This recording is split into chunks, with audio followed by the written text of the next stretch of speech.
Hello, it's Monday, September 7th, and that means two things. First, we all have the day off thanks to a series of violent riots calling for a 58-hour work week. And it's time for the lighting industry news brief, brought to you by Keystone Technologies and their XFit outdoor fixtures. These are talking about their floodlights again. These have color selecting, built-in dusk-to-dawn photocells. These come in 15-watt, 35-watt, and 60-watt floods, 75-watt models, 100-watt models. All these run off 120, 277-volt LED drivers for performance and reliability. That's KeystoneTech.com, or the link in the description if you please. News!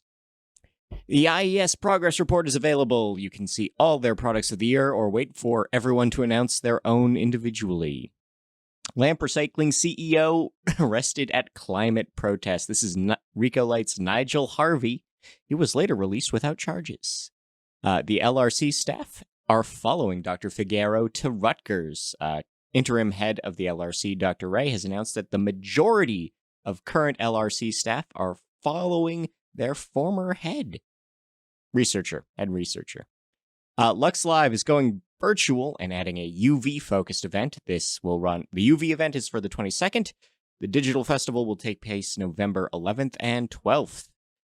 UC Santa Barbara will expand their patent litigation again. This new action targets GE, Savant, Fight, Satco, Home Depot, and IKEA.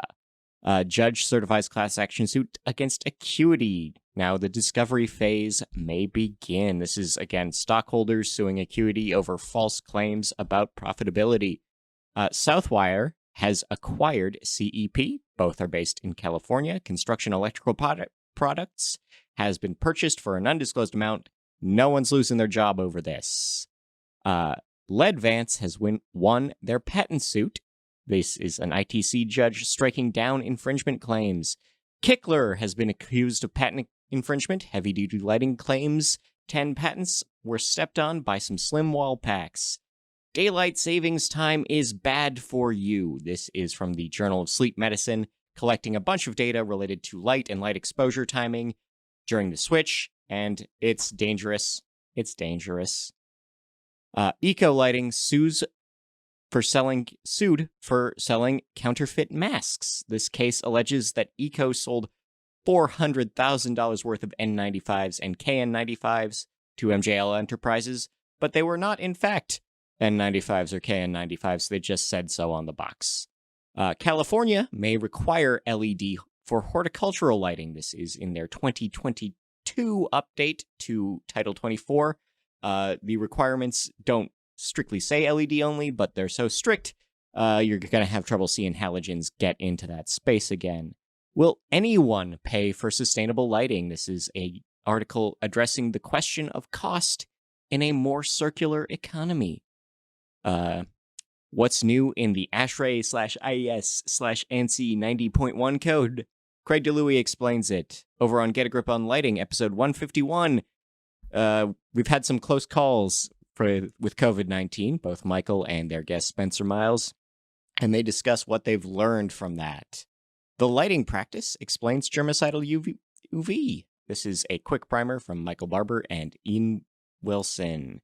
Sezos' team is explaining how you can take voice controls offline, not depending on the helpful voices you might already have in your home.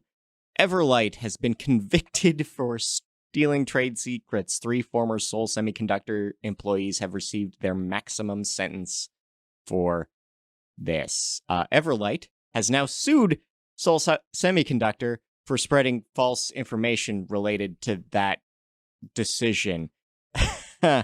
Lighting designers in product specification. This is Randy Reed offering some insight into how that works. An outdated flaw in OpenSSH, this is an exploit that we kind of figured 12 years ago, is still a viable attack vector for IoT. So, watch out. Osram has settled their dispute with Lexstar. This is a dispute over similar products from the contract manufacturer. It's been resolved. The IES announces street and area light conference lineup. This is a full slate of talks later on. Acuity is planning a virtual trade show for October 7th and 8th. Inside Lighting tells us the 5 most efficient wall washers. Case study, disinfecting a yoga studio. This is Hubble showing off their SpectraClean in action. Guzen Lighting Fair is setting a date for October 22nd. This is an in-person event in Zhongshan City. Horticultural Light and Tech is going virtual. You can see a bit of their programming right now, but the event is set for the 20th and 21st of October.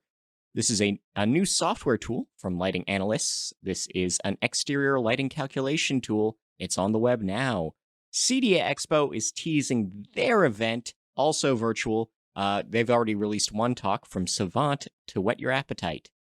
Smart Outdoor for Connected Cities webinar is now available. This is from Charlie Nobles, talking about smart grids. Also available, a webinar on Chicago and London smart city projects, hosted by Bob Borzillo, Dave Basil, and Wojciech Wojas. Hosley is now entirely employee-owned. This is a Texas lighting company. And Michael Kirshner calls for an efficiency revolution. He's the founder of the ILC, and he wants the way the industry works to be more efficient. He doesn't need any more lumens per watt. In market predictions, global industrial lighting market to reach $14 billion by 2027. Hospital lighting to reach $8.5 billion by 2027. Energy as a service to reach $86 billion by 2024. The global LED lighting industry to reach $250 billion or more by 2030. And the smart office market is set to grow by 13% over the next 5 years. Rep agency news. NorCal Systems will rep GE Current's outdoor lines in California. Amerlux will be repped by SLS in New Jersey. And Stoller Lighting will be covering Zycato in the Pacific Northwest, Alaska, and Hawaii. Solviosis announces a very popular quarter on the back of UVC production. Natural Bridge Caverns has been relit. If you've never thought about lighting a cave, this is a good case study. Energy Focus will present at 2 investor conferences. James Tu will give a talk for H.C. Wainwright and Microcap Leadership. Solar-powered lighting system is a finalist in Global Design Challenge. This is from the Biomimicry Institute, acknowledging the Elytra beetle-like light fixture for any sort of temporary application. Orion gets 390 retailer contract. This is a full turnkey lighting retrofit for an unnamed retail chain.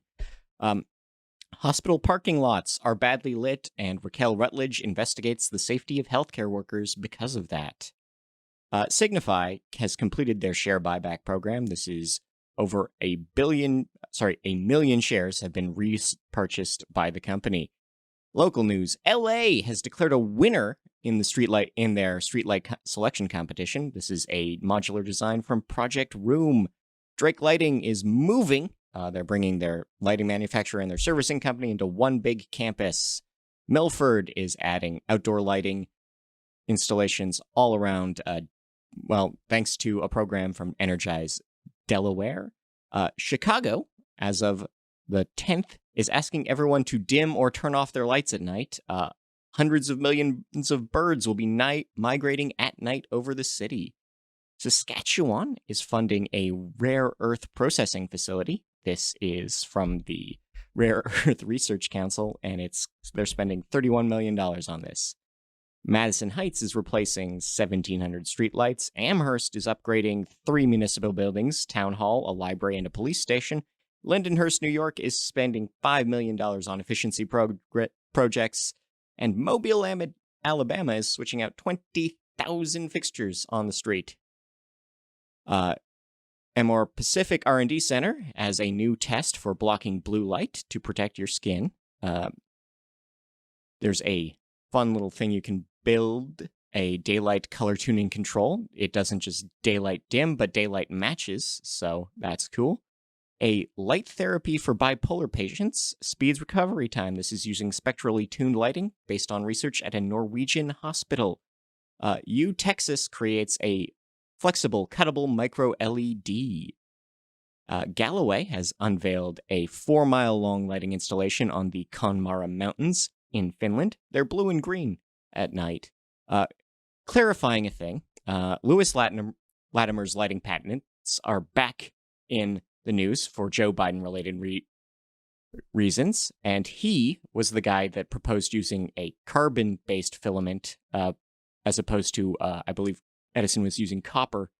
Edison's patent was, of course, invalidated earlier this year because you can't patent incandescence.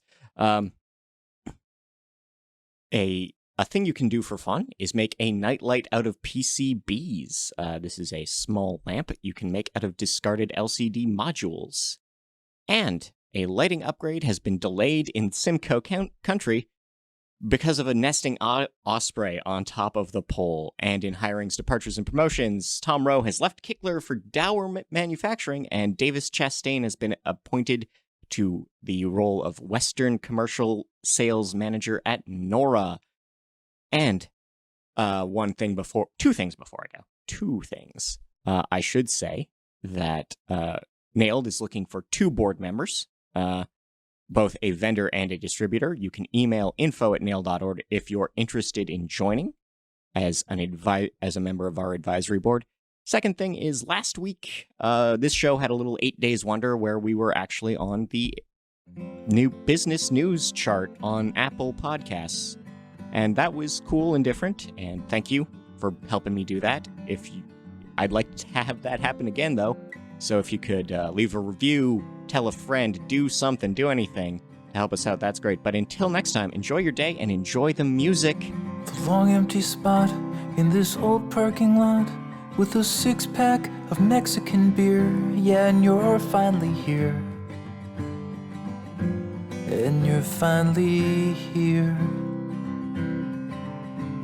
We sprawl on the hood and drink more than we should, and watch clouds in the distance collide, how they join and divide.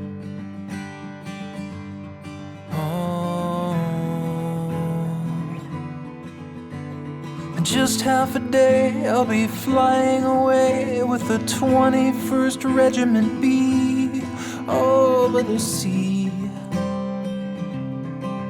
And they'll give me a gun and say, here you go, son, let's make sure that the good guys all win. Oh, oh. There's no room for greed with a country in need, and I know you don't want me to leave, but you got to believe they take what they need. I don't know the reason we go, but then what do I know? I'm just a farm boy from East Benton Ridge. Yeah, from East Benton Ridge. Oh. There's plenty of guys who are smarter than I, who have told us that we need to fight, so it's gotta be right. And when I get to the spot where the men are just shells and the whole world is cracked like the Liberty Bell, well, I will send you a postcard from hell.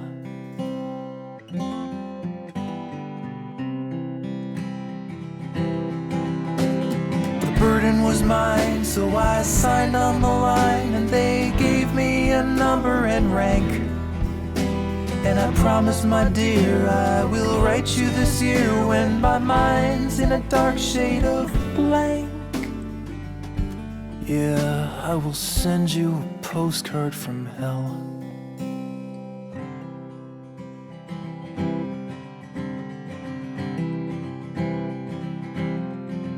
Now you're falling asleep on the hood of my Jeep, and you're burrowed to cover your frown while the sun's going down on this desolate town. Oh, and take a good look at this picture you took, and remember my face while I'm gone. No, it won't be too long. Oh, oh, oh. I'll be back next May if this war goes away, and I hope I can stay for a while. Oh, for a while. And when I get to the spot where the men are just shells and the whole world is cracked like the Liberty Bell, and the faces stare back with a plan of attack, and the voices have stopped and the boys have all fell, well, I will send you a postcard from hell.